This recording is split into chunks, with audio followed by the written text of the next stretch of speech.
Okay, so I thought today I would go over a little bit of basic ZBrush. So let's call it up. So here's ZBrush. It opens up at this default lightbox. Basically the lightbox right here, you can show hide, but the default has that up. And what I think we'll do is we can load a tool. We'll do the polysphere. So if you select it once, you're just selecting it, but if you double click, you can see it show up over in the lightbox tools. So now we no longer need this. You can either hide it or just click Lightbox. So now we have this selected. So now if I click once, it'll make the sphere. If I click again, you're basically just drawing in here. If you try to move around, you can't move anything. It's just literally drawing a three-dimensional object on a two-dimensional image plane, basically. So what you can do is basically delete everything by basically Control N. So now everything's gone. Now if we draw again, but if I hit the Edit tool right here, Edit Object, now we can basically move the sphere around. So again, Edit Object, and then the hotkey is T. So if you hit T, you're out of edit mode, and hit T again, you're back into edit mode. So if you want, we can add over here floor grid, and now you can see how the ball is related, because it's basically a ball. If I draw two eyes, and a little bit of a nose and a smile, right? Now we know that the ball was oriented this way. So now when I rotate, you can see how it falls into everything. Now I did all that just by, basically you have a basic brush when you first load ZBrush.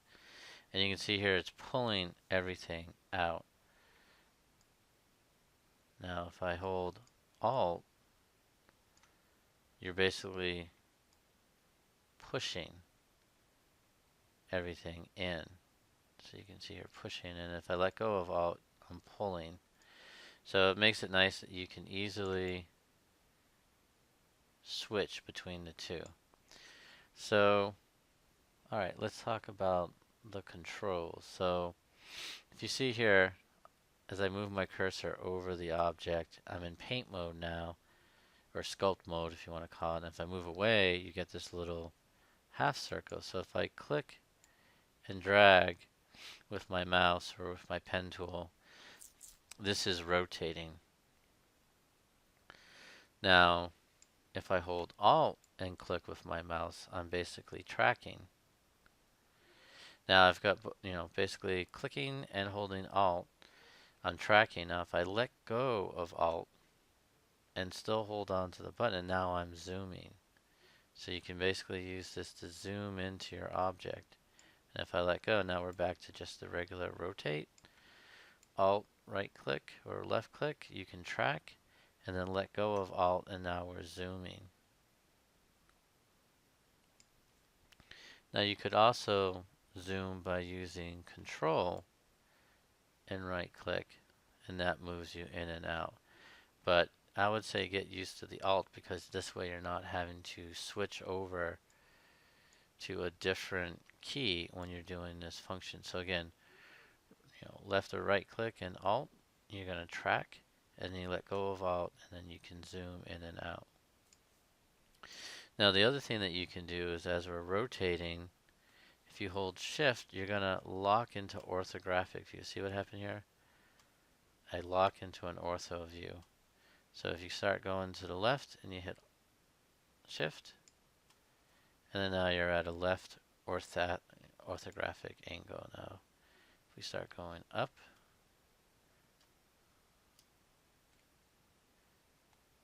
and you can see you just can easily start switching from various orthos, and then if you basically just let go of Shift, then you're back into free moving within everything.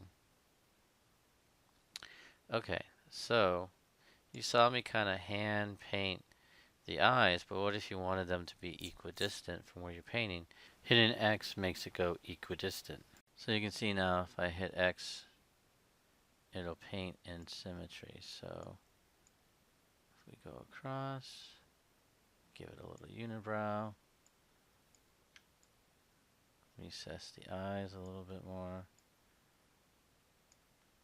dip in the mouth, and then again if you hit X back, single mode,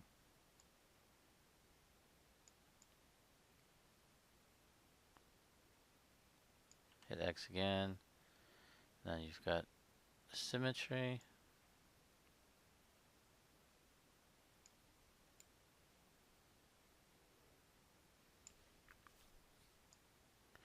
So then the next thing is we can start messing around with the sphere more with our brush tool. So right over here you can click the brush and you'll have all the brushes that are listed alphabetically, and you just can start messing with different ones that you want to try, like clay, blob, everything, raking. Common one is the move tool, so you're basically just reshaping the clay. But another way to go about it, instead of having to click over here, the hotkey for the brush tool is B. And you can see since everything's alphabetic, if you hit C, then it's all the C brushes that are in there.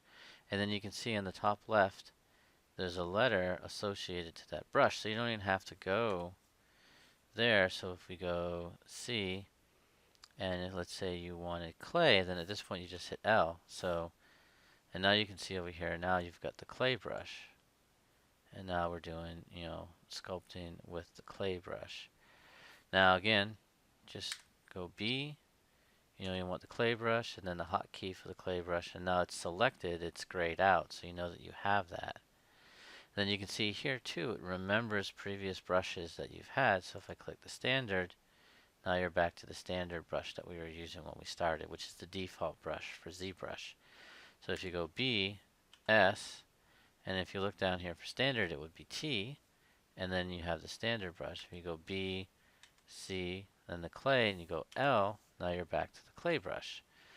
So there's a lot of different things that you can do, or once you get more familiar with the brushes that you like, you can quickly select regions. So now I'm in M, and I want the move brush, and we know it's V. So you don't even have to click on it, you hit V, and now you can see up here, it's the move brush. So now you can try to sculpt out, and then the brackets, like Photoshop, will increase or decrease your object. So you can see here, you're just sculpting things through, and you just start messing around.